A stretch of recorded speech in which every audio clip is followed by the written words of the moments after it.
Hello everyone, good morning. তোমরা সবাই কেমন আছো কমেন্ট করে কিন্তু জানিও। আমরা কিন্তু বেশ ভালো আছি। চলে আসলাম সোমবারের সকালে ছোট্ট একটা মিনি ব্লগ তোমাদের সাথে শেয়ার করতে। আজকে তো সোমবার, আর সোমবার মানেই হচ্ছে আমাদের কাছে একটা বিশেষ আর স্পেশাল দিন। সোমবার, শিবরাত্রি এই দিনগুলোতে আমরা চেষ্টা করি ভোলেনাথের বিশেষভাবে পুজো দেওয়া আর বিশেষভাবে স্নানাভিষেক করানো।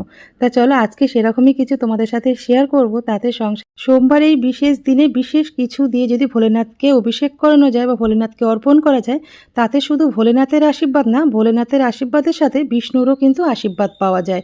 তা প্রত্যেক সোমবারে যদি বিশেষ কিছু দিয়ে বাবাকে অভিষেক করানো যায়, তার কার্যকারিতা কী? আর্থিক সমৃদ্ধি বাড়ে, আর্থিক কষ্ট দূর হয়, দাম্পত্য জীবন সুখের হয়, জীবনে উন্নতি, সুখ, শান্তি সবটাই কিন্তু বাবার আশীর্বাদে পাওয়া যায়।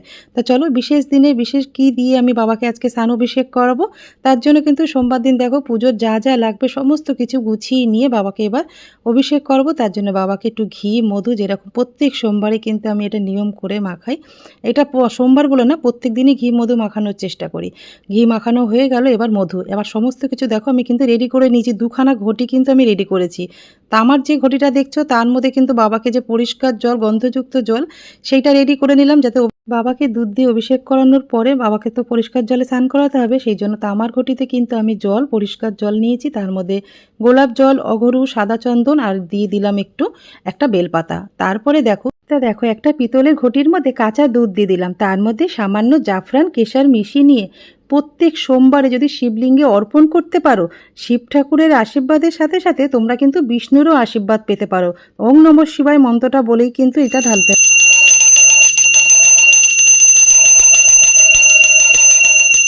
কেসের দুধ দিয়ে স্নান করানো কিন্তু অত্যন্ত শুভ বলে মনে করা হয়। প্রত্যেক সোমবারে করাতে পারলে তো ভীষণ ভালো হয়। তোমরা তো জানো হরহরি কিন্তু একই সাথে বসবাস করে, আর ভোলেনাথ হচ্ছে সবচেয়ে বড় বৈষ্ণব। ওই জন্য ভোলেনাথ সন্তুষ্ট হলে নারায়ণও কিন্তু খুব সহজে সন্তুষ্ট হয়ে যায়। হরহরিকে সন্তুষ্ট করতে গেলে প্রত্যেক সোমবারে কিন্তু নিয়ম করে অভিষেকটা। তাই দেখো আজকে ভোলেনাথকে স্নান অভিষেকের সাথে সাথে তোমাদের সাথে শেয়ার করলাম লোকনাথ বাবাকে আমি কিভাবে স্নান অভিষেক করাই।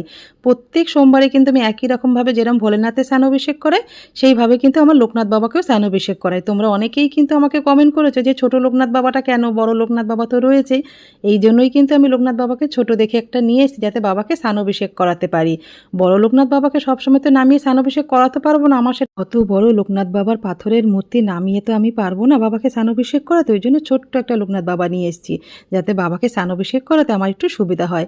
তা দেখো আমার ভোলেনাথেরও স্নানাভিষেক হয়ে গেছে, লোকনাথ বাবারও স্নানাভিষেক হয়ে গেছে। এবার বাবাকে স্নানাভিষেক করানোর পরে বাবাকে কিন্তু সুন্দর করে তিলক করে দিয়ে পঞ্চ বেলপাতা, যেটা প্রত্যেক সোমবারে আমি করে থাকি। তা আজকে সোমবারের পুজো তোমাদের কেমন লাগলো অবশ্যই কমেন্ট করে জানিও। ভালো লেগে থাকলে লাইক, কমেন্ট, শেয়ার করে দিও।